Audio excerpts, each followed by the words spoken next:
Boa noite. Boa tarde, noite, né? Ainda não sei se é boa noite. Irmãos, meu desejo é que a graça salvadora do nosso Senhor Jesus Cristo e a paz que excede todo o entendimento e que só Ele nos dá, possa estar com cada um de vocês. Por isso que eu desejo vocês a graça e a paz do nosso Senhor. Eu já vou tomar uma aguinha.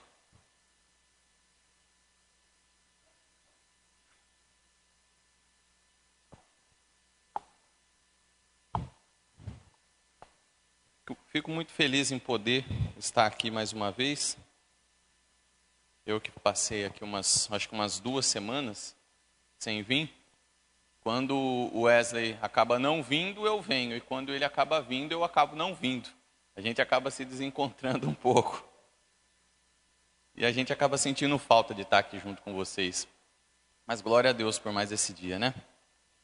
Irmãos, Deus tem uma pergunta que tem batido muito forte no meu coração ultimamente. Deus tem falado muito comigo através dessa pergunta.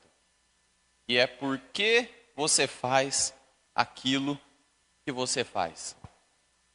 Uma pergunta que a princípio parece ser um pouco estranha, né? Mas por que é que você faz aquilo que você faz? Eu comecei a meditar muito nisso. Por que é que eu faço aquilo que eu faço? Por que é que eu estudo? Por que é que eu venho a uma igreja batista? Qual é a motivação do nosso coração quando a gente faz aquilo que a gente faz? Então, eu fui levado a um texto que eu gostaria de compartilhar com vocês essa noite. Texto que está lá no Evangelho segundo Mateus, no capítulo 6. Eu gostaria de convidá-los a abrirem lá comigo. Mateus capítulo 6. Minha intenção é ir com vocês até o versículo 18. Ia mais um pouquinho, mas eu acho que nós não vamos ter tempo para chegar até lá. Então nós vamos até o 18 e já está bom. Evangelho segundo Mateus, capítulo 6.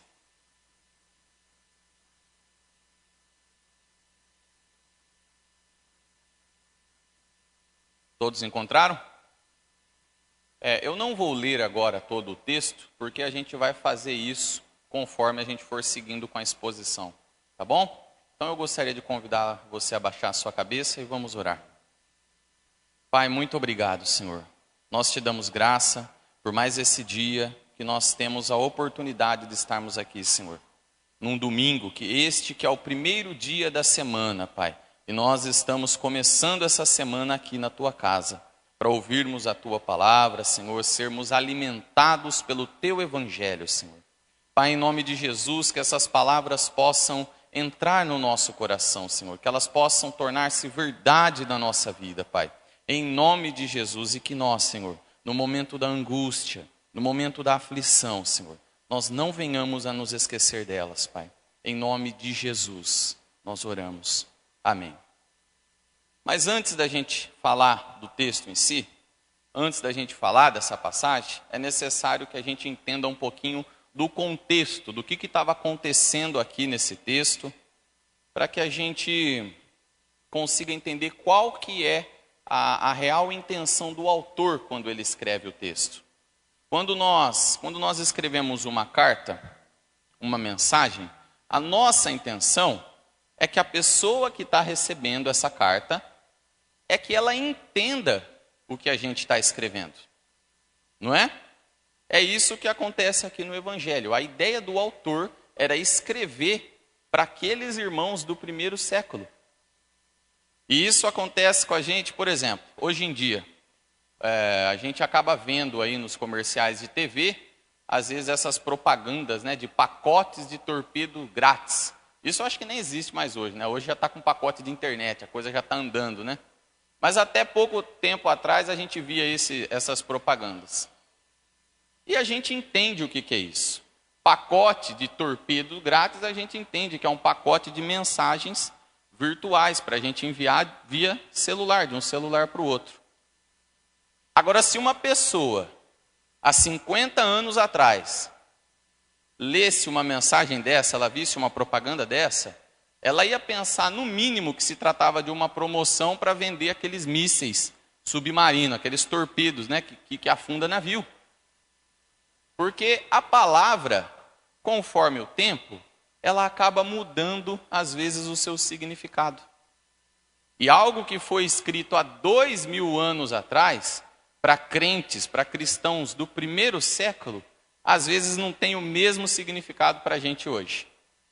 O texto, às vezes, muda um pouquinho. Por isso que é interessante a gente estudar um pouquinho do contexto do texto, do que estava acontecendo ali, para a gente entender qual era a real intenção do autor quando ele escreveu aquele texto. E é isso que nós vamos fazer aqui hoje. Um exemplo claro disso que a gente tem visto também é naquela passagem de João, quando Jesus diz a Pedro, Pedro, tu me amas? Pedro fala, amo. Ele fala, então apacenta as minhas ovelhas. Depois ele fala, Pedro, tu me amas? Pedro fala, amo, então apacenta as minhas ovelhas. E pela terceira vez, Pedro, tu me amas? Amo, Senhor, tu sabes que eu te amo, então apacenta as minhas ovelhas. No português, a palavra para tu me amas foi traduzida as 3 vezes como amor, né? Tu me amas. Só que no grego, no grego, a palavra amor, ela tem várias intensidades de amor. Eles fazem distinção. O amor de um amigo não é a mesma coisa de um amor de uma mãe para com seu filho. Então, para entender o que o texto realmente significa, a gente precisa estudar um pouquinho do contexto dele. Porque senão a gente não consegue entender o que realmente estava acontecendo ali. E Mateus, ele está escrevendo esse evangelho para o povo judeu. Para o povo judeu do primeiro século. O povo judeu ali, judeus e gentios da igreja ali de Antioquia, mais ou menos. E ele escreve esse texto primeiro, no capítulo 1. Se os irmãos voltarem um pouco, os irmãos podem ver comigo.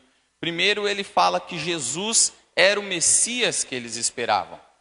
Jesus, ele era o Messias que eles estavam esperando. Por isso Mateus começa o capítulo 1 dando toda uma genealogia.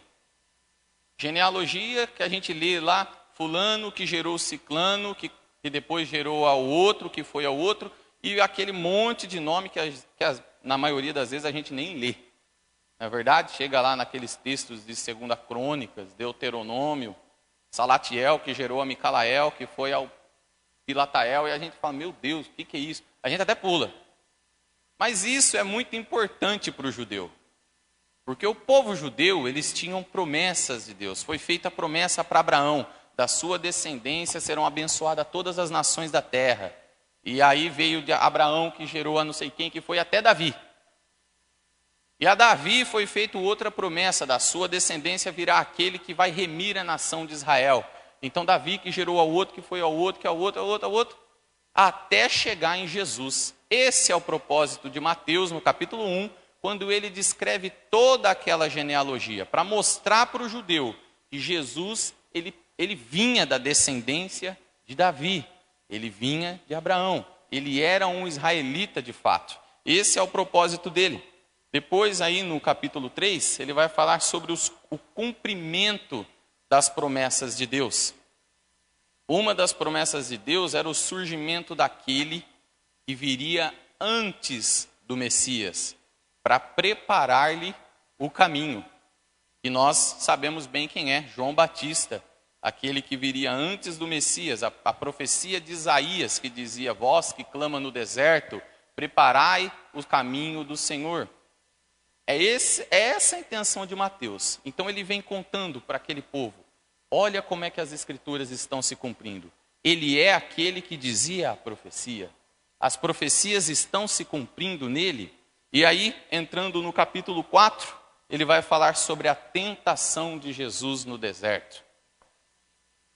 Fala da tentação de Jesus que ele sofreu como um homem, como qualquer um de nós, como eu e como você. Jesus, mesmo sendo tentado pelo diabo, ele não pecou contra Deus Pai. Ele não tinha pecado.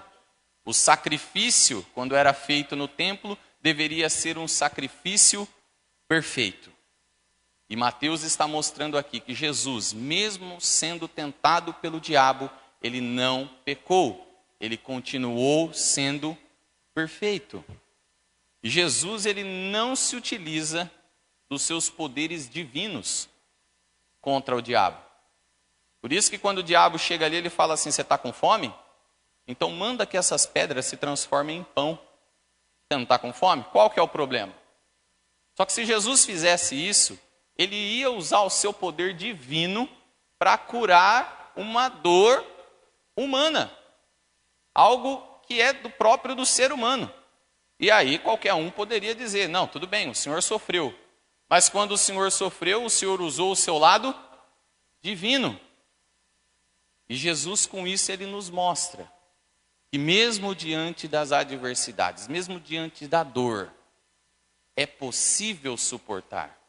Porque ele suportou. É isso que Mateus está querendo nos dizer aqui. Por isso que em Hebreus, lá no capítulo 4, no versículo 15, vai dizer que nós não temos um sumo sacerdote que não possa se compadecer das nossas fraquezas, das nossas dificuldades.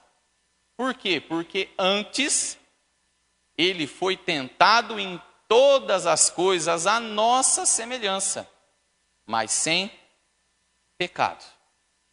Nós não temos um sumo sacerdote que não possa se compadecer da gente, porque ele é homem. Ele já passou por tudo o que nós passamos. Jesus conhece o que é a dor humana. Por isso ele pode se compadecer de mim e de você, quando você ora e clama a ele. E depois no quarto, daí do capítulo 5 ao capítulo 7, Mateus fala a respeito do estabelecimento de Deus aqui na terra. E é exatamente aqui, entre o capítulo 5 e o capítulo 7, mais precisamente no capítulo 6, que nós vamos fazer o nosso estudo hoje. Nós dizemos que o reino de Deus, ele já está, mas ainda não. Ele já está estabelecido no nosso meio, mas ainda não na sua totalidade. Porque isso vai se dar quando Jesus voltar para nos buscar. Aí ele vai estabelecer o seu reino de fato aqui na terra. Mas ele já está sendo estabelecido. A passagem então vai falar aí do capítulo 5 ao capítulo 7 sobre o estabelecimento do reino de Deus entre nós. Essa passagem nós conhecemos, né, ela é mais conhecida como o Sermão da Montanha, né? E nós vamos ver o porquê. Logo lá no início do capítulo 5, Mateus ele vai nos dar uma informação valiosíssima para a gente entender todos esses 3 capítulos. O que Jesus vai falar aqui dentro desses 3 capítulos? Quero convidar os irmãos a voltar a Bíblia aí uma página para o início do capítulo 5, para a gente encontrar essa informação. Que normalmente a gente não encontraria, por causa dessa distância temporal. Porque às vezes algumas palavras que tinham um significado lá, não têm o mesmo significado para a gente hoje. Então dá uma olhadinha no começo do capítulo 5. O texto diz assim, ó. Vendo Jesus as multidões, subiu ao monte, e como se assentasse, aproximaram-se os seus discípulos, e ele passou a ensiná-los, dizendo, até aí, até aqui. Aqui Mateus ele está dando uma informação importantíssima, que um judeu do primeiro século certamente entenderia com muita facilidade. Existem alguns comentários bíblicos, alguns comentaristas que dizem que era comum para um mestre ir ensinando os seus discípulos conforme ele ia caminhando. Ele ia pelo caminho e ia dando os seus ensinamentos para os seus discípulos. Mas quando eles iam fazer um ensinamento sério, um ensinamento importante, eles faziam esse ensinamento assentados. Eles se sentavam para fazer esse ensinamento. E o começo do capítulo 5 diz que, vendo Jesus as multidões, subiu a um monte, por isso o nome Sermão da Montanha, porque ele subiu ao monte e ele se assentou.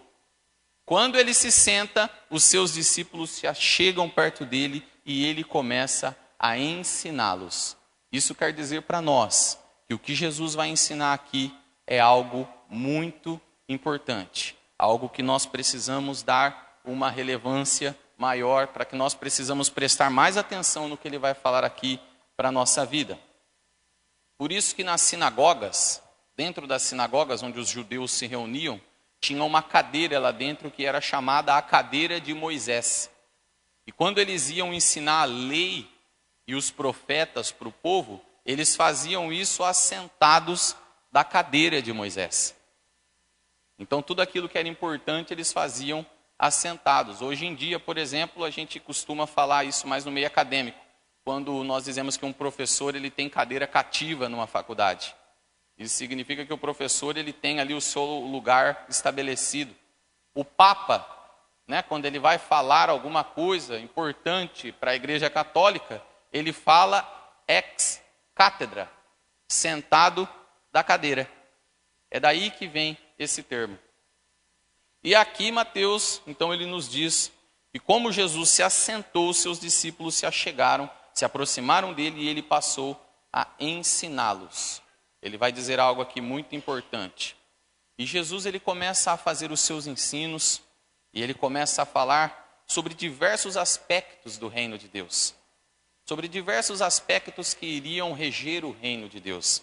Mas algo muito importante que Jesus foca é que o estabelecimento do reino de Deus, ele deve acontecer primeiro de dentro para fora. Primeiro, o reino de Deus ele deve ser estabelecido dentro de nós, dentro do nosso coração, para que depois ele seja estabelecido fora de nós. O reino de Deus, ele é estabelecido dentro de nós, para depois ele ser estabelecido fora de nós. O reino de Deus, ele não vem para transformar estruturas. Ele vem para transformar o homem. E o evangelho, o reino de Deus sendo estabelecido dentro do homem, depois disso é que o homem transforma as estruturas. Primeiro transforma dentro, para que nós possamos transformar aquilo que está fora.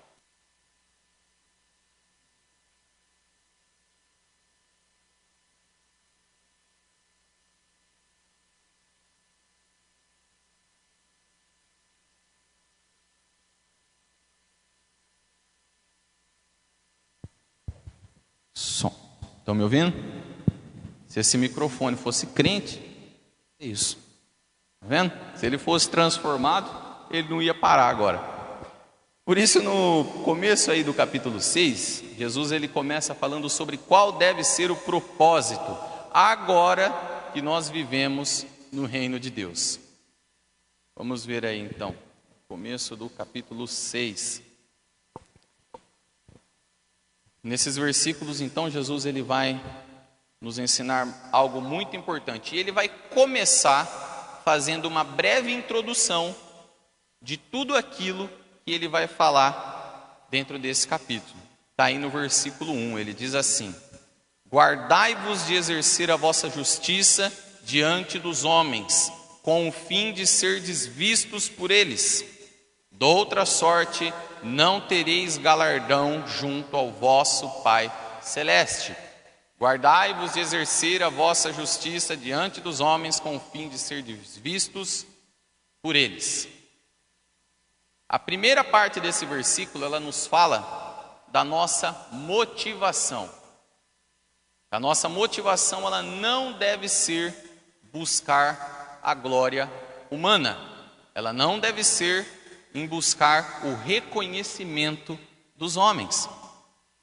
Isso fala a respeito do nosso procedimento, das nossas atitudes, e elas devem ser verdadeiras. A intenção do nosso coração, ela deve ser verdadeira quando nós fazemos aquilo que nós fazemos. E aqui já cabe uma pergunta, a pergunta que Deus tem me feito há vários dias e que eu fiz aos irmãos no começo desse culto. Por que é que você faz aquilo que você faz? Jesus está dizendo: guardai-vos de exercer a sua justiça diante dos homens, para serdes vistos por eles. Por que é que nós fazemos aquilo que nós fazemos? Qual é a verdadeira motivação do nosso coração? Por que é que você serve a Deus? Por que é que você frequenta uma igreja chamada Igreja Batista? Será por medo do inferno? Ou será porque nós amamos a Deus? Por que é que você faz aquilo que você faz? Jesus, então, ele está aqui nos dando uma introdução a respeito de tudo aquilo que ele vai falar dentro desse capítulo, e dizendo que nós não devemos buscar a glória humana, a glória dos homens. E ele continua: de outra sorte não tereis galardão. O que significa galardão? Para o judeu do primeiro século, leitor de Mateus, galardão significa recompensa. Galardão significa recompensa. Então, resumindo tudo o que Jesus está dizendo aqui nesse primeiro versículo, ele está dizendo que nós não devemos viver buscando o reconhecimento humano, se quisermos receber a nossa recompensa. Se nós quisermos receber a nossa recompensa, nós não devemos viver fazendo as coisas para ser vistas pelos homens. E ele vai continuar aqui. É disso que Jesus, então, ele vai tratar dentro desse capítulo. Jesus, ele vai falar agora sobre o dar esmolas, a oração e o jejum, que eram práticas que na cultura judaica elas expressavam a justiça. O judeu, para ser justo diante dos homens e diante de Deus, ele fazia essas três práticas. Ele dava esmola, ele orava e ele jejuava. Mas Jesus, ele usa essas três práticas para falar a respeito de qual deve ser a nossa verdadeira motivação quando fazemos essas coisas. Quando nós fazemos aquilo que nós fazemos. Ele usa uma dinâmica aqui muito interessante no texto. E ele vai dizer assim primeiro, que está aí do versículo 2 ao 4. Qual deve ser a minha motivação para com o meu próximo? Qual deve ser a verdadeira motivação do meu coração quando eu me relaciono com o meu próximo? Depois ele vai falar aqui sobre do versículo 5 ao 15. Qual deve ser a minha motivação para com Deus? Qual deve ser a minha motivação no meu relacionamento com Deus? Em terceiro, do verso 16 ao 18, ele vai falar sobre qual deve ser a minha motivação quando eu trato comigo mesmo. E aí é a parte mais complicada. Então são sobre essas três práticas que nós vamos falar. Então primeiro, vamos aí do versículo 2 ao versículo 4. Qual deve ser a motivação do nosso coração, no nosso relacionamento para com o nosso próximo? Diz assim: quando, pois, deres esmolas, não toques trombeta diante de ti, como fazem os hipócritas, nas sinagogas e nas ruas, para serem glorificados pelos homens. Em verdade vos digo que eles já receberam a recompensa. Tu, porém, ao dares esmola, ignore a tua mão esquerda o que faz a tua mão direita, para que a tua esmola fique em secreto, e teu Pai, que vem em secreto, te recompensará. Até aí. Aqui nós podemos encontrar uma palavra e uma frase que Jesus ele vai usar diversas vezes aqui. Ele vai usar 3 vezes nessa dinâmica. A palavra hipócritas, nós podemos ver aí no versículo 2, a palavra hipócrita e a frase em secreto. E teu Pai que vê em secreto te recompensará. Ele vai usar essa frase 3 vezes e nós vamos entender o porquê. A palavra hipócrita é uma palavrinha que vem do grego e ela é usada para falar do ator, daquele que encena um personagem, daquele que interpreta um papel. Hipócrita é aquele que finge ser alguém que ele não é. Isso é que é o hipócrita aqui no termo bíblico. O hipócrita é aquele que finge ser quem realmente ele não é. Ele faz um papel. E aplicando isso para nós, hoje, o que Jesus está dizendo aqui é que a nossa motivação para com o nosso próximo, na nossa casa, na nossa família, na igreja, ela não deve ser fingida. Não devemos fingir ser quem nós realmente não somos. Este é o significado de hipócrita. Nós não devemos interpretar um papel. Nós não devemos interpretar um personagem. E muitas vezes nós fazemos isso. Nós vestimos aquela roupa de vir no culto, e a gente vem, a gente se comporta como se tudo tivesse bem. Mas na verdade a nossa vida lá fora não está tão bem assim. E nós vivemos como se estivéssemos interpretando um papel. Jesus está dizendo, eis aí o hipócrita, aquele que vive fingindo ser quem realmente não é. E nós não percebemos, e muitas vezes, as situações que a gente passa na vida, ela nos levam a criar alguns personagens. Muitas vezes algumas situações, pessoas que passaram muito sofrimento, por rejeição, elas acabam criando para si um personagem, para que ela possa ser aceita pela outra pessoa. Ela cria um personagem para que ela possa ser aceita no meio onde ela está. E ela vive levando esse fardo nas costas, porque ela está fingindo ser alguém que ela realmente não é. E isso só pode dar errado. Porque a pessoa vive carregando esse fardo.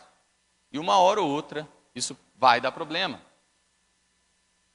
E nós não percebemos que dessa maneira, procedendo assim, nós estamos vivendo para ser aceito por pessoas, por homens.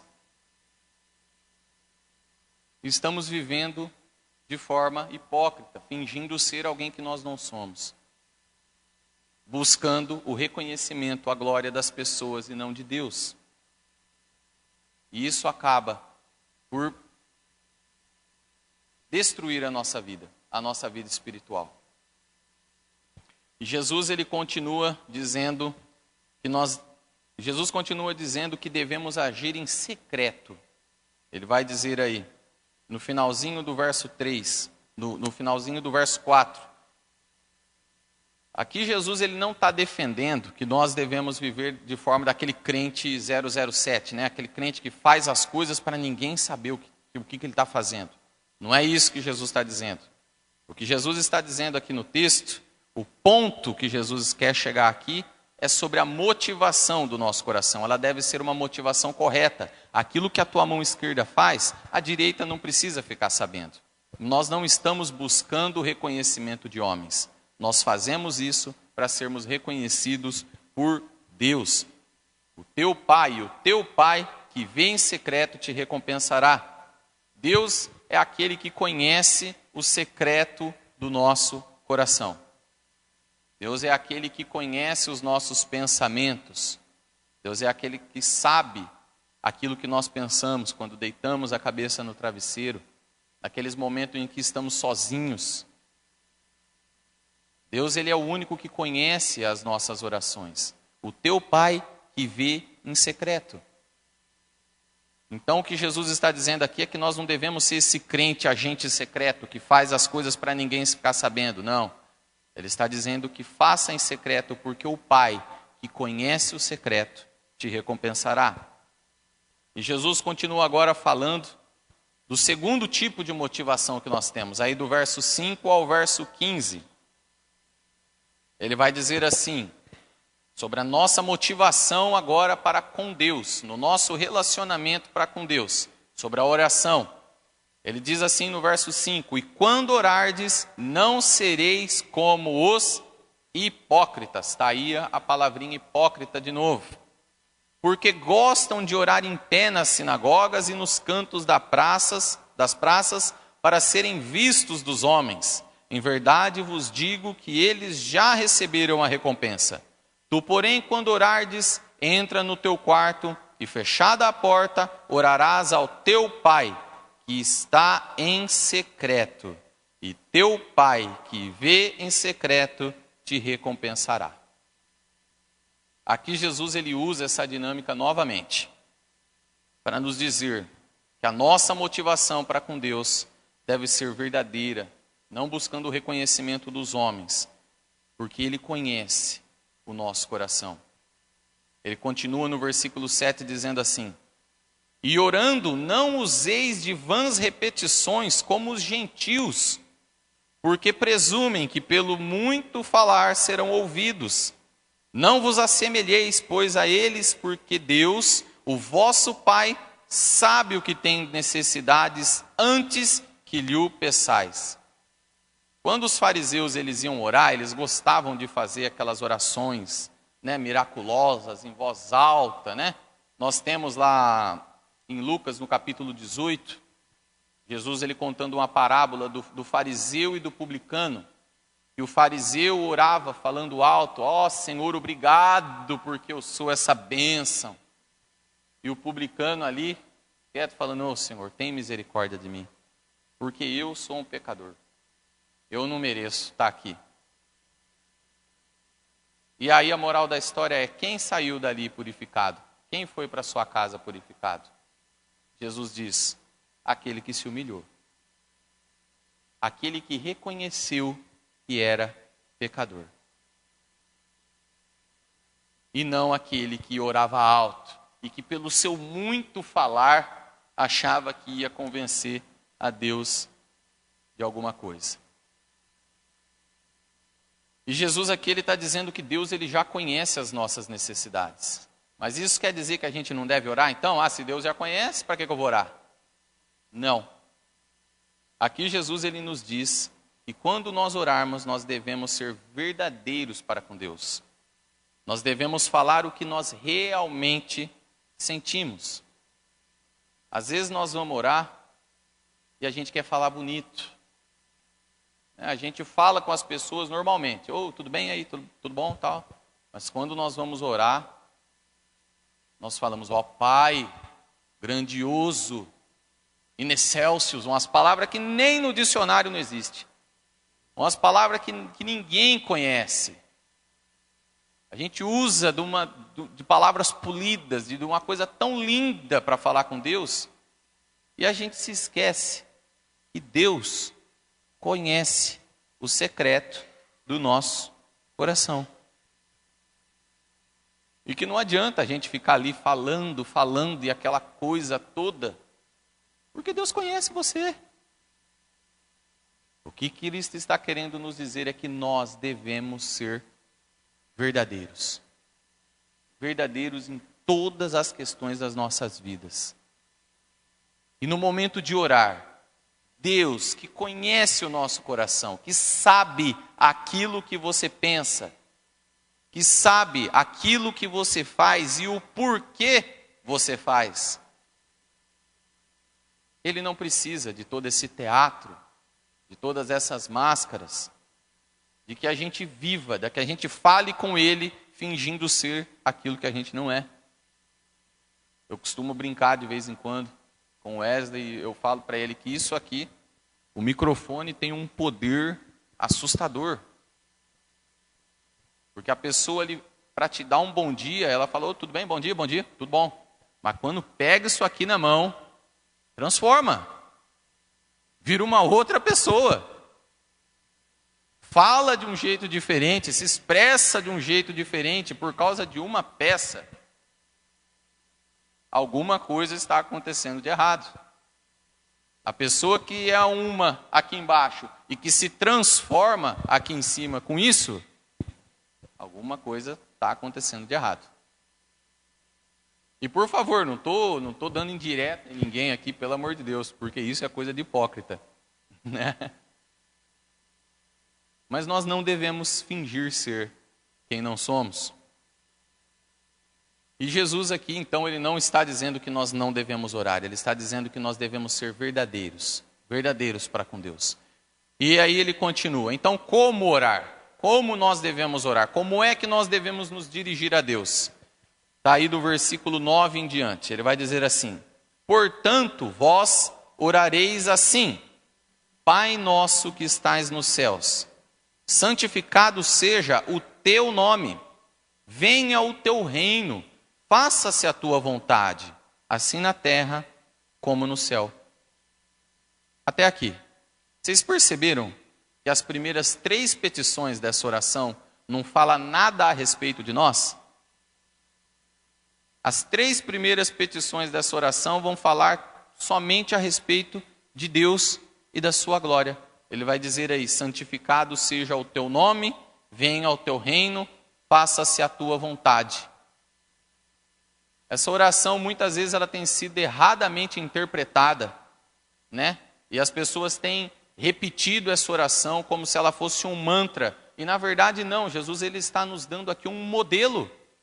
E ele está dizendo, na sua oração, você deve dar o primeiro lugar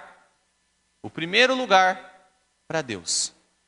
Você deve, na sua oração, pedir por Deus e pela sua glória. Santificado seja o teu nome, que o teu reino venha e que a tua vontade seja estabelecida no nosso meio.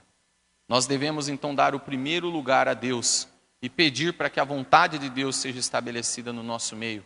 Porque como diz em Romanos, capítulo 12, versículo 2, a vontade de Deus ela é boa, ela é perfeita e ela é agradável. Nós devemos buscar a vontade de Deus.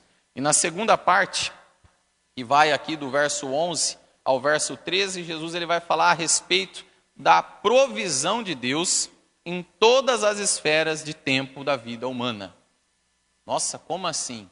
Da provisão de Deus em todas as esferas de tempo da vida humana?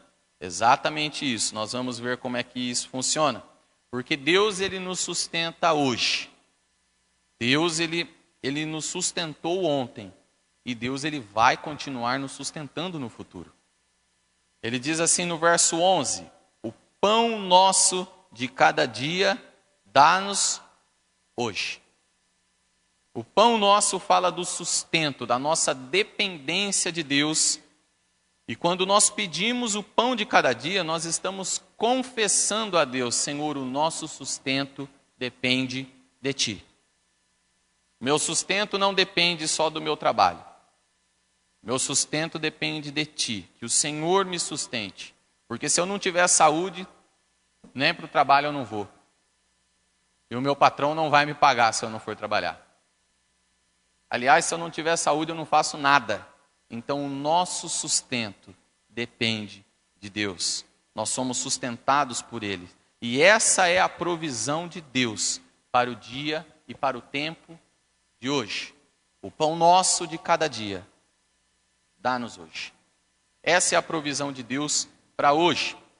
Versículo 12: e perdoa as nossas dívidas, assim como nós temos perdoado aos nossos devedores. O perdão fala da graça de Deus para aquilo que nós cometemos. Quando? No passado. Deus ele nos sustenta hoje. Deus ele nos sustenta também para aquilo que fizemos. Ele nos justifica. O perdão é a provisão de Deus para os nossos erros, para aquilo que cometemos no passado. Essa é a provisão de Deus para o tempo passado. Verso 13 ele diz assim: e não nos deixeis cair em tentação, mas livra-nos do mal, pois teu é o reino, o poder e a glória para sempre. A tentação fala de nós colocarmos as nossas vidas nas mãos de Deus. Senhor, livra-nos da tentação que ainda vai chegar, ou seja, do tempo futuro. Ela ainda não chegou, mas nos livra do mal. Ajuda-nos a não cair diante das tentações que virão. Esta é a provisão de Deus para o tempo futuro. Deus ele nos sustenta no nosso presente. Ele nos sustenta para aquilo que foi o nosso passado e Ele nos sustentará no nosso futuro. É isso que Jesus está nos ensinando aqui. E então Jesus ele volta a focar novamente no perdão, do verso 14 e 15. Porque se perdoardes aos homens as vossas ofensas, também vosso Pai Celeste vos perdoará. Se, porém, não perdoardes aos homens as suas ofensas, tampouco vosso Pai vos perdoará as vossas ofensas. Aqui Jesus está dando um ensinamento muito claro para a gente.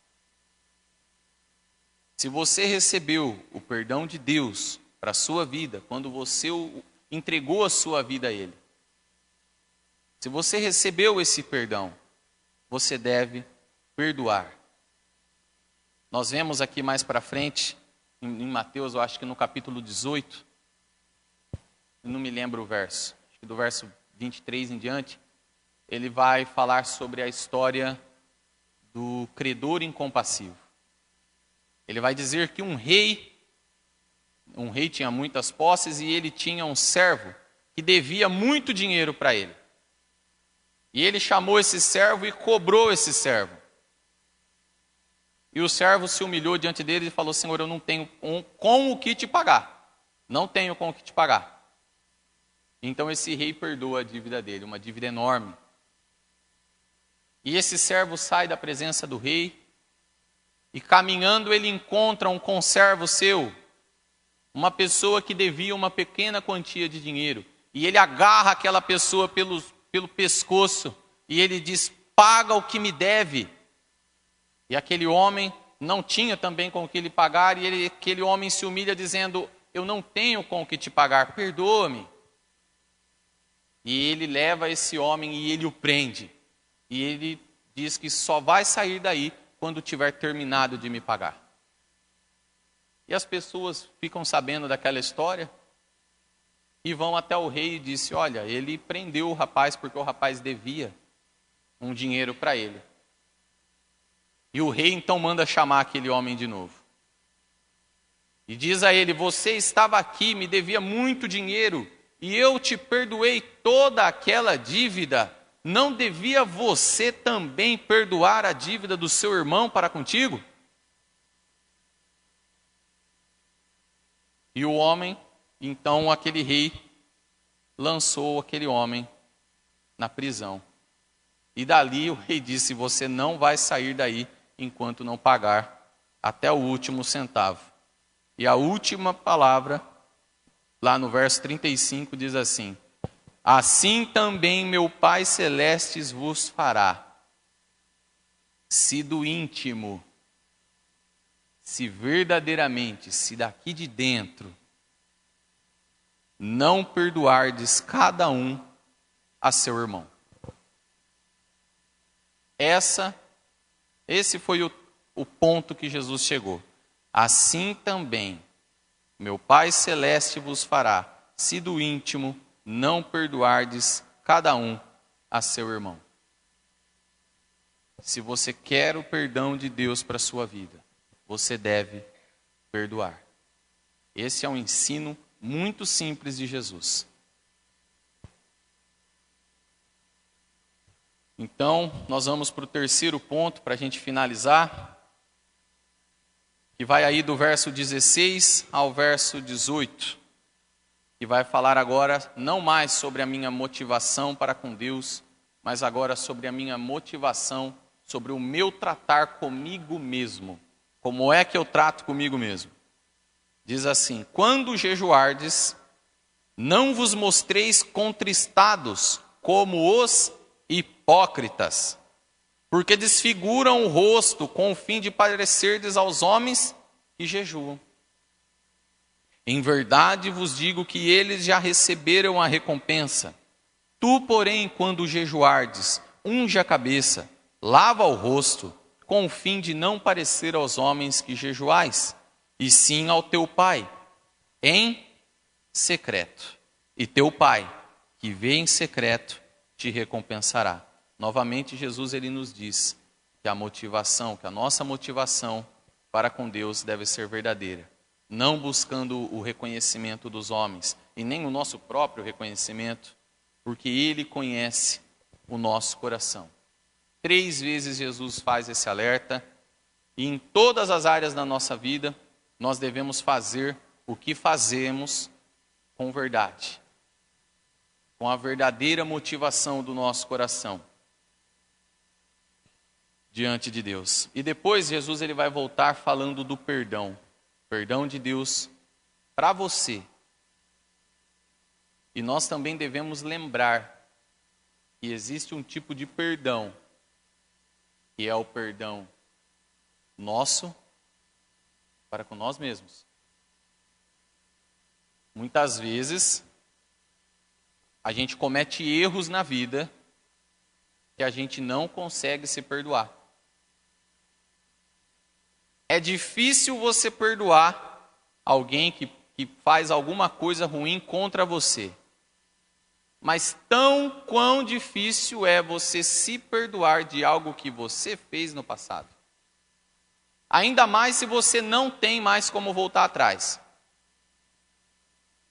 Uma palavra mal falada, uma palavra maldita contra alguém que já não está mais no nosso meio. Uma atitude que você tomou com uma pessoa que você não tem mais acesso hoje. E você leva aquele fardo nas costas. E nós também precisamos liberar perdão para nós mesmos. Se quisermos ser perdoados por Deus. A gente fala e parece muitas vezes que é a coisa mais simples do mundo, né? Falar de perdão, de perdoar. Mas a prática é mais difícil. Então, o que nós vemos aqui em todo esse texto? E o que nós temos visto Jesus falar dentro desse capítulo? É que nós devemos ser verdadeiros em todas as esferas da nossa vida. Não devemos fingir ser quem realmente não somos. Devemos nos expor a Deus como nós somos verdadeiramente, porque Ele conhece o segredo do nosso coração. Ele vê aquilo que está em secreto. E para finalizar, se nós queremos o perdão de Deus, se queremos ser justificados, devemos liberar perdão. Perdão para o nosso próximo, perdão para aquele que nos ofendeu e perdão para nós mesmos. Que Deus possa guardar essa mensagem no seu coração, para que no momento da angústia, no momento da tribulação, você não se esqueça dela. A palavra de Deus, ela é lâmpada para os nossos pés e luz para o nosso caminho. Por isso nós devemos depender dela e somente dela. Amém? Baixe sua cabeça.